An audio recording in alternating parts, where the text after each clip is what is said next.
Accompagné de sa délégation, le président de la FIFA, Gianni Infantino, a officiellement inauguré le centre de formation et d'entraînement de la Fédération de football calédonienne à Païta.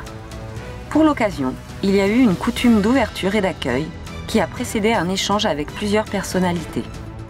Bien évidemment, à Païta, on est honoré aujourd'hui de vous accueillir, même si cette visite c'est une visite éclair.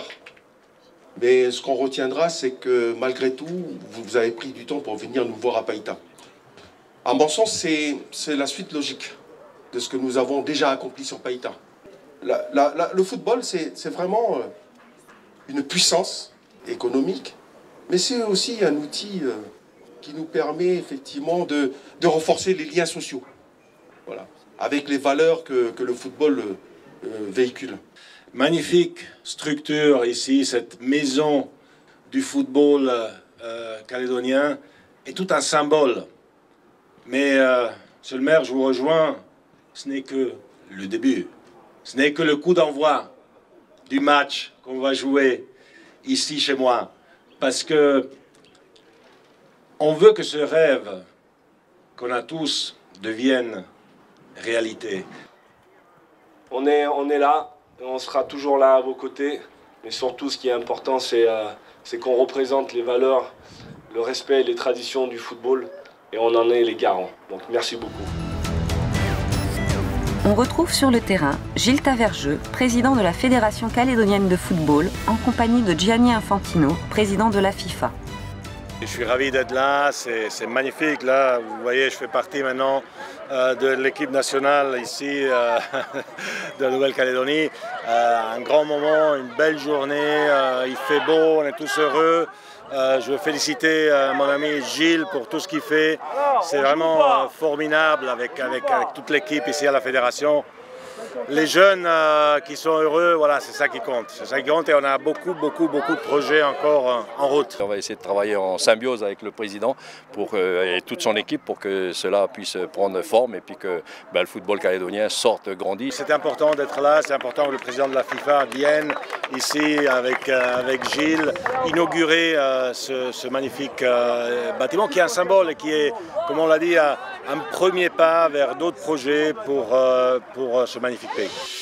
Après les discours d'usage, la délégation de la FIFA a rejoint les jeunes sur le terrain pour une séance photo. La première édition de la braderie de Païta a eu lieu en août à l'Arène du Sud. De nombreux visiteurs ont fait le déplacement. Certains venus pour dénicher les bonnes affaires, d'autres venus pour passer un bon moment en famille. Il me reste encore à faire le tour de l'arène, mais oui, ça va. On vient juste d'arriver et on cherche un petit vélo pour mon petit-fils, au cas où on peut trouver quelque chose qui puisse s'amuser. On a vu des outils de bricolage, des linges, un peu de tout, des jouets. On a trouvé surtout des vêtements pour femmes. Ils sont vraiment en bon état, ils sont vraiment pas cher. Ouais, s'il n'y a pas des articles pas chers et en profiter aussi, comme c'est pas cher du coup. Et promener. Ça fait longtemps aussi que ça n'a pas été fait ici, du coup ça fait plaisir de pouvoir sortir et trouver chaussures à 100 pieds comme on fait dire. On ne savait pas qu'il y avait le vide-grenier, on est passé par hasard et puis on est venu. Cet événement est très intéressant pour les familles. Pour les familles qui ne sont pas aisées. Les prix sont très abordables, hein, vu que maintenant c'est pas évident, du coup ils sont là pour écouler leur stock. Parce que faire de la place à la maison aussi. Pour venir promener et puis venir acheter des articles pas chers et puis ceux qui font les stands aussi, faire des pièces pour eux. C'est bien, c'est sympa, puis il y a du monde, c'est bien, très bien. Ça réunit le monde aussi, c'est très bien. Un événement qui a réuni 132 exposants particuliers, 6 exposants professionnels, dans une ambiance agréable avec une zone de restauration et des animations pour les plus petits.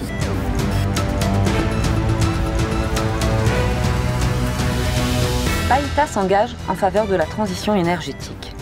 Le maire de Païta, M. Will Gatio, et M. Christopher Gigès, membres du gouvernement, en charge notamment du secteur de l'énergie, ont ratifié le protocole d'entente entre la commune et l'Agence calédonienne de l'énergie. Cette signature va permettre à l'agence d'accompagner la commune de Païta en termes d'ingénierie et de financement concernant le projet relatif à la transition énergétique. L'Agence calédonienne de l'énergie, elle accompagne les communes dans toutes les actions qui ont un lien avec la transition énergétique et notamment tout ce qui tourne autour de la sensibilisation aux économies d'énergie, les nouveaux usages de l'électricité, le renouvelable, la mobilité électrique. Donc c'est un champ d'intervention de l'Agence calédonienne de l'énergie qui est extrêmement large et Enercal, en tant que distributeur de la commune, tient à s'associer pour coordonner les actions. Celles que l'on mène déjà depuis très longtemps à l'avantage de nos clients de la commune de Païta, de la commune elle-même en tant que client et consommateur d'électricité. Et on veut coordonner toutes ces actions pour que la transition énergétique de la commune soit harmonieuse et utilise au mieux les financements qui sont disponibles. Au service de la population, les pompiers n'hésitent pas à risquer leur vie pour venir en aide et secourir. Rencontre avec le commandant Gwenaël Cambon qui nous présente la caserne. On est à la direction des services d'incendie de secours qui compte aujourd'hui 130 sapeurs-pompiers dont 10 professionnels et 120 pompiers volontaires. Donc les missions de la direction des services d'incendie et de secours, c'est les missions qui relèvent de l'autorité du maire, c'est-à-dire distribuer et organiser les secours sur la commune. Donc on est constitué en garde de 24 heures, c'est-à-dire qu'il y a 12 personnels 24 heures sur 24 qui assurent une permanence de 24 heures pour après 48 heures de repos. La garde des sapeurs-pompiers à Païta commence à 6h30 le matin. Et elle est commencée par un rassemblement effectué par le chef de garde qui présente la journée, donc les différentes missions qui sont attendues en termes d'organisation. Mis à part bien sûr le volet opérationnel qui est quelque chose que l'on ne peut pas gérer, auquel on répond au fur et à mesure. Une fois le rassemblement fait, l'ensemble des personnels de garde procède à l'inventaire et à la vérification des différents engins et matériels. Donc ça prend bien 1 heure ou 2 le matin parce qu'entre le parc véhicule et l'ensemble du matériel qu'il faut vérifier pour qu'il soit apte à partir à tout moment. Donc chacun prend en compte son agrès et son matériel par rapport aux équipages qui ont été constitués par le chef de garde. Ensuite, au cours de la journée, on a au moins une manœuvre d'entraînement. Alors, sur l'une des spécialités, ça peut être une manœuvre incendie, ça peut être une manœuvre en secourisme par exemple, toujours réalisée par le chef de garde ou par un des formateurs présents à la garde. On a également au minimum une séance de sport pour que les différents agents gardent une condition physique en corrélation avec les différentes interventions qu'on leur demande. Donc une séance de sport qui est même préparée par ce qu'on appelle des animateurs et préparateurs physiques qui sont formés à ce genre d'exercice. Après, il y a bien sûr toute la vie de caserne qu'il faut entretenir. C'est une caserne qui vit 24 heures sur 24, 7 jours sur 7, avec donc en permanence 12 à 15 personnels qui sont présents. Donc il faut le faire vivre, il faut nettoyer les locaux, il faut réparer ce qu'il y a à réparer, il faut recevoir les livraisons, les commandes. Donc tout ça, la garde y participe également. Et parallèlement à cette garde opérationnelle, on a des agents en service hors rang qui assurent la gestion de la caserne à proprement dite, 4 personnes dont moi, qui assureront la gestion des 3 services de la direction, le service des ressources humaines, le service logistique et bâtiment et le service opération, prévision et prévention des établissements recevant du public. Ces différents sapeurs-pompiers interviennent autant sur des missions courantes, c'est le secours à personne essentiellement, les accidents de circulation, les interventions diverses, ça peut aller du risque animalier jusqu'à du risque sur la voie publique. Et bien sûr les incendies, que ce soit les incendies urbains, feux d'habitation, feux de voiture, et les incendies de feux de forêt qui sont quand même assez nombreux en Nouvelle-Calédonie. Après il y a ce qu'on appelle les interventions particulières, qui est avec moins d'occurrences et beaucoup plus grave, au premier rang duquel, encore une fois, les feux de forêt, mais ça peut être du risque industriel, avec du risque chimique, nucléaire parfois même, et ça peut être également, comme on le sait tous les ans, du risque cyclonique. Donc un parc véhicule d'une 12aine d'engins qui permettent d'intervenir sur l'ensemble de ces missions. Donc le parc engin est constitué à la fois d'ambulances, de véhicules incendie et même d'un bateau, par exemple pour le risque sur le littoral, le risque en mer. Parmi les risques particuliers, il y a le risque en mer et les inondations. La direction des services d'incendie et de secours bénéficie d'un référent, l'adjudant Carl Pébelier. Alors en fin de compte, juste avant toutes ces grandes périodes de pluie, d'inondation et tout ça, moi je suis parti me former en métropole pour tout ce qui est le sauvetage inondation, fort courant, sur tout ce qui est le parcours rafting et le parcours canoë-kayak. Alors c'est une spécialité en fin de compte en complémentaire du sauvetage mer et qui est particulier parce qu'on a de l'équipement particulier, style des hydrospeed pour faire des approches. Après on retrouve un peu le matériel qu'on a pour le sauvetage en mer, mais un peu plus prononcé, avec des gilets, des casques avec des lunettes et des lampes pour pouvoir intervenir la nuit, des cordes plus importantes. On va avoir des cordes aussi sur l'arrière des gilets pour faire des lancers, pour récupérer des victimes ou des sauveteurs qui sont partis à la dérive. Des chaussures équipées anti-perforation avec des coques et tout en néoprène. Mes gars, pompiers, intervenaient, mais pas en sécurité parce que pas formés et on faisait le taf, mais des fois on était un peu limite, quoi. Alors d'où ma demande de partir me former là-bas. Au bout de 2 ans, je suis reparti sur cette formation, mais en tant que stagiaire formateur. Ce qui me permet moi d'avoir un maillage sur l'ensemble de la commune. Parce qu'il faut savoir que tout ce qui est inondation, cyclone et tout ça, on risque d'être coupé secteur nord, secteur sud avec le col. Et on mettrait en prépositionnement des personnes et du matériel sur Tontouta, voilà, pour couvrir justement cette partie nord de la commune, et du personnel sur la partie sud pour pouvoir couvrir tout ce qui est sud de la commune, village et tout ça. Quand on avait eu des grosses inondations, lotissement Bernard, où là on avait été mettre en sécurité une dame qui s'était réfugiée sur une toiture. Et on a pu intervenir en sécurité, nous, en traversant les rues qui étaient inondées, attraper cette dame et la sortir et la mettre en sécurité, quoi. Voilà, c'est ce genre de grosses interventions qu'on peut engendrer et qu'on est susceptible d'utiliser ce matériel, quoi. En plus des pompiers professionnels, la caserne peut compter sur le renfort de 120 pompiers volontaires. Le point avec Pierre Cagnapa, volontaire à la caserne. Ça fait 2 ans que je suis pompier professionnel sur l'aéroport, mais sinon ça fait 13 ans que je suis en tant que volontaire au sein du centre de secours de Païta. Donc ce qui m'a poussé à rentrer au sein du volontariat, c'est que j'ai passé en 2019 la formation de sécurité et prévention. Donc j'étais sur la 2e promotion. Donc à l'issue en 2010, par l'obtention du diplôme, j'ai alterné entre la scolarité et ainsi mon engagement auprès du centre de secours de Païta. C'est quelque chose qui m'a plu, donc j'ai gagné en maturité, j'ai appris les subtilités du métier. En tant que pompier volontaire, on va dire que c'est un engagement où il faut se donner une certaine disponibilité. C'est-à-dire qu'on se détache auprès de notre famille pour venir ici, de manière à donner de notre temps pour la collectivité et aussi aux besoins des administrés. On fait du volontariat, mais pour moi c'est plus qu'un métier. Moi en fait, effectivement j'ai 2 travails. C'est parfois difficile, mais je me dis que par l'amour du métier, ça m'amène à toujours venir ici. Parce que je suis quelqu'un qui est quand même je suis philanthrope, on va dire.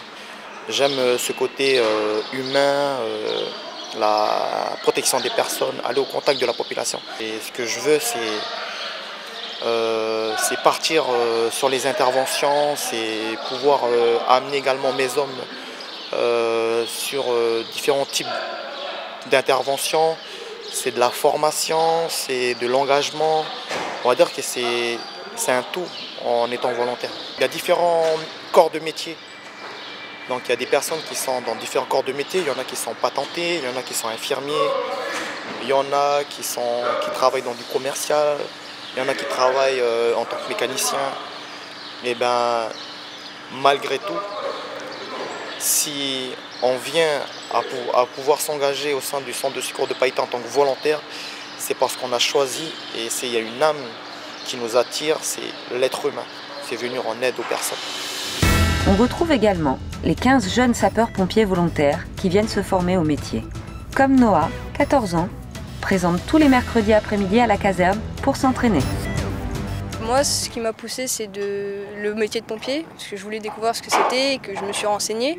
Et j'ai vu que je pouvais devenir jeune sapeur-pompier et que la commune de Païta recrutait. Du coup, j'ai tenté ma chance et je trouve ça intéressant et en même temps, ça fait une expérience. Alors, on apprend le secourisme et l'incendie, donc à manier les tuyaux, les déroulés, les renroulés, tout ce qui va être secourisme, donc aide à la personne, les bilans qui vont nous permettre de faire une reconnaissance entre guillemets et voilà.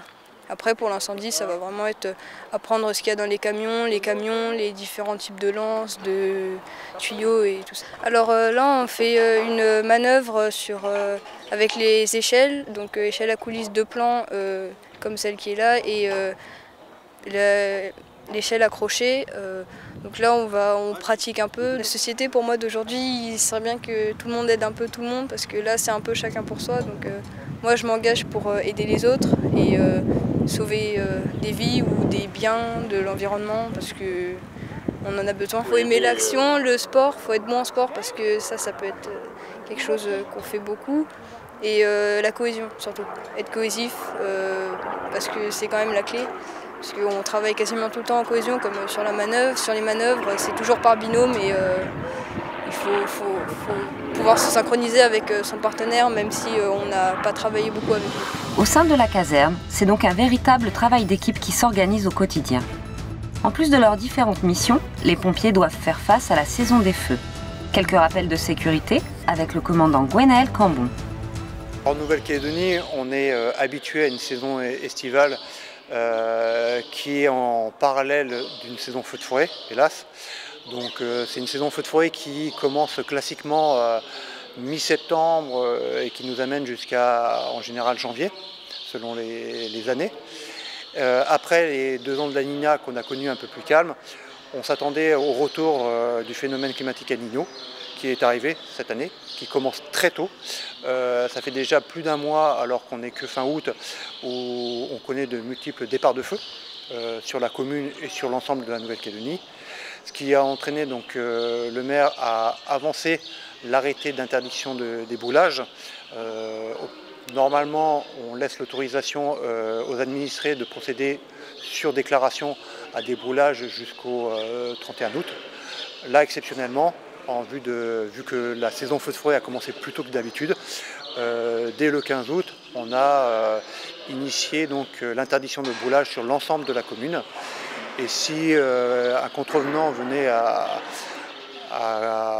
déclarer un départ de feu sur lequel on devait intervenir, c'est la nouveauté cette année. Aujourd'hui, le maire a la possibilité de faire participer le contrevenant aux frais qu'induisent l'intervention des services d'incendie et de secours. Concrètement, c'est presque 50 000 francs de l'heure que va devoir payer le contrevenant sur une intervention sapeur-pompier, sur un feu qu'il aurait déclenché sans autorisation et mal contrôlé. Quel que soit le type de feu, que ce soit un feu pour faire un peu de barbecue, un feu pour faire un brûlage ou un écobuage d'un champ, c'est interdit. Ce qui est autorisé, c'est les barbecues dans des équipements dédiés à ça, chez soi, dans son jardin. Ça, c'est pas soumis à déclaration d'autorisation. Tout le reste des feux, depuis la mi-août jusqu'au mois de février 2024, est dorénavant interdit.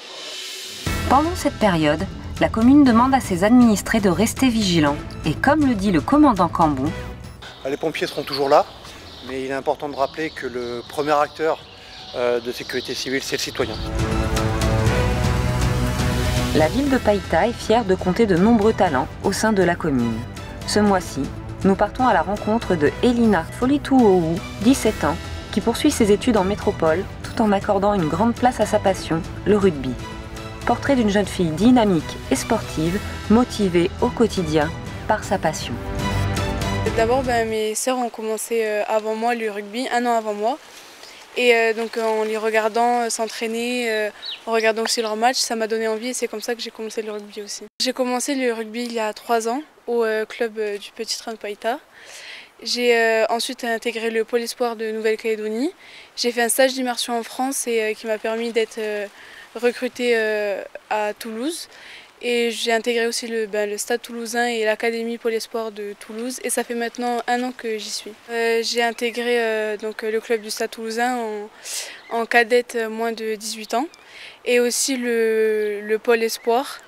On s'entraîne tous les jours. Et c'est grâce au pôle que j'ai pu intégrer l'équipe de France. Le matin, on se lève et toute la journée, on a cours. Et c'est le soir, on a 2 heures d'entraînement par jour. Et le week-end, on a match, donc c'est souvent le samedi.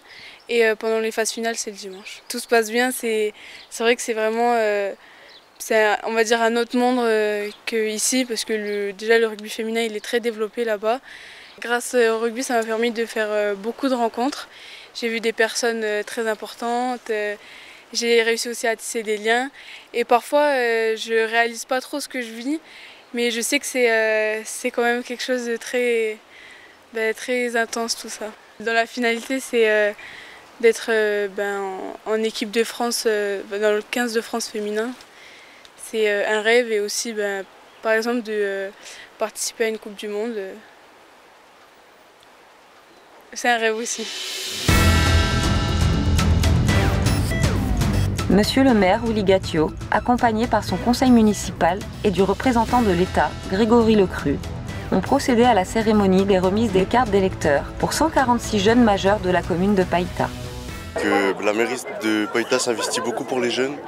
Ça m'a touché que tous les élus et le maire soient là pour nous accueillir et nous donner la petite carte électorale. On peut voter maintenant pour notre président, pour nos représentants. C'est quelque chose qui nous impressionne, je pense, pour la plupart, et c'est vraiment génial. C'est quelque chose d'assez important dans la vie de tout citoyen, parce que c'est l'outil qui nous permet d'avoir le pouvoir de choisir ce qu'on aimerait avoir, ou en tout cas les représentants qui vont essayer de faire au mieux selon nos attentes. Alors moi je suis très fière de pouvoir voter pour mon pays, de pouvoir décider aussi, ça me fait vraiment plaisir et quelque part il y a un petit peu de fierté aussi d'être libre de pouvoir décider. C'est quelque chose de très nouveau pour nous parce que c'est pas une activité qu'on fait régulièrement et puis c'est une nouveauté, c'est aussi beaucoup de responsabilités pour nous. Donc c'est un acte important et je pense que ça nous touche énormément. Avoir le choix, c'est toujours quelque chose d'important et c'est pas quelque chose de donné dans tous les pays. Donc si on a la chance de pouvoir en bénéficier, autant saisir cette chance.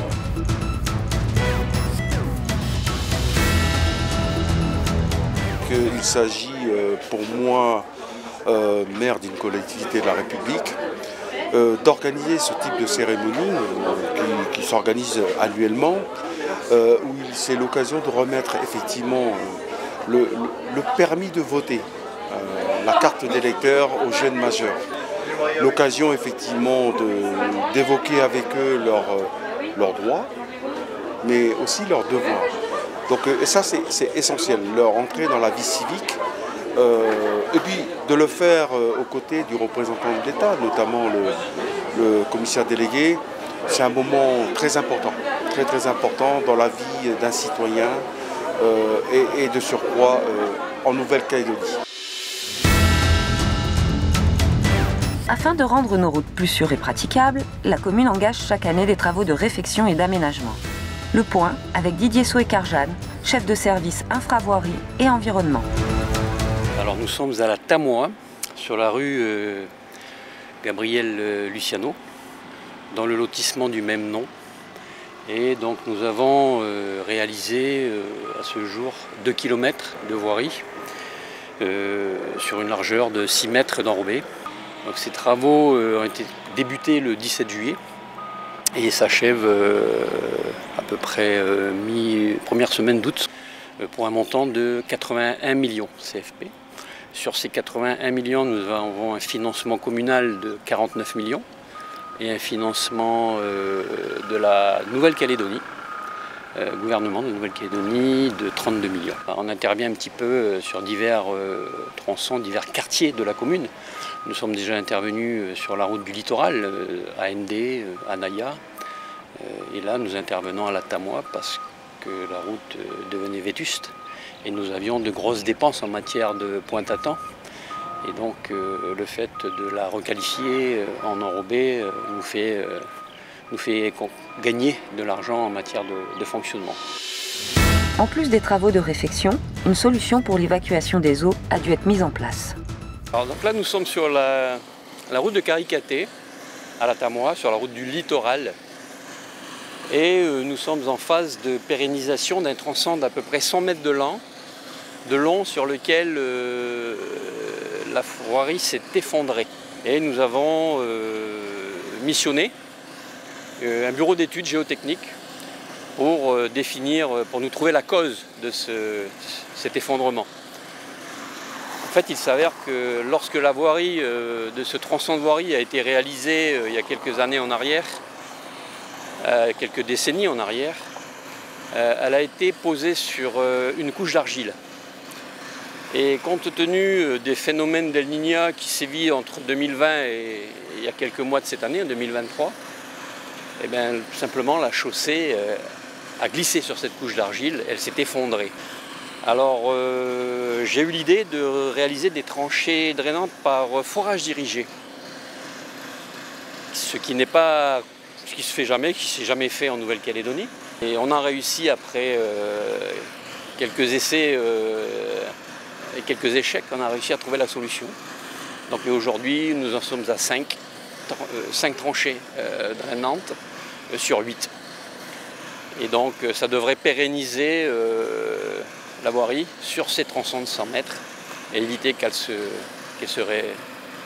effondre à nouveau. À l'occasion du mois du patrimoine, le nouveau bâtiment du musée rural a été inauguré en présence des élus du conseil municipal de Païta, de la province sud et des membres de l'association Témoignage d'un passé qui a fêté ses 30 ans d'existence. Le point avec Marina, présidente de l'association. Donc le musée rural, c'est le fruit de notre participation au budget participatif 2021.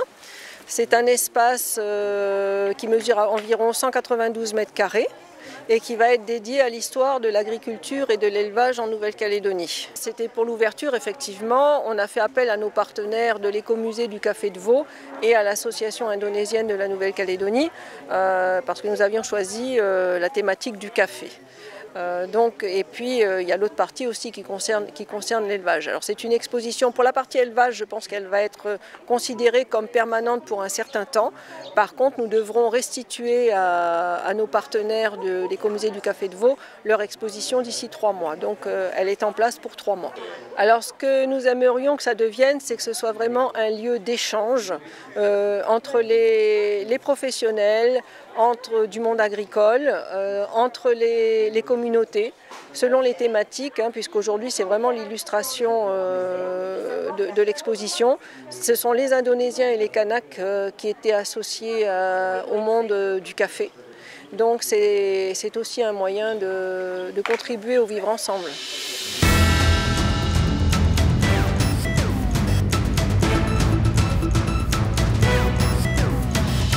Visite au collège Gabriel Païta qui offre à ses élèves la possibilité d'exprimer leur talent, leur culture et leur créativité à chaque fin de période. Explication avec Pierre-Jean Bellandrade, principal du collège. On a souhaité organiser au collège une journée culturelle à la fin de chaque période. On n'a malheureusement pas pu le faire à la période précédente et on avait à cœur vraiment de pouvoir le faire à cette période-là. Donc pendant les 7 semaines, les élèves se sont inscrits auprès de la vie scolaire pour participer à une battle des talents, c'est-à-dire en fait un spectacle dans lequel les élèves expriment leurs talents. Parce que la thématique qui a été choisie pour cette journée culturelle, c'est talent océanien. Toute la communauté éducative a décidé de mettre ça en place pour dynamiser un petit peu ces fins de période. Voilà, donc je dirais que c'est à l'initiative de tous et également à l'initiative des élèves, parce que quand on leur a fait un sondage auprès d'eux, c'est quelque chose qu'ils ont exprimé. Et comme on a notre CVC, notre conseil de vie collégienne, qui est très actif là-dessus et qui va être encore plus actif pour la deuxième journée culturelle pour l'autre période.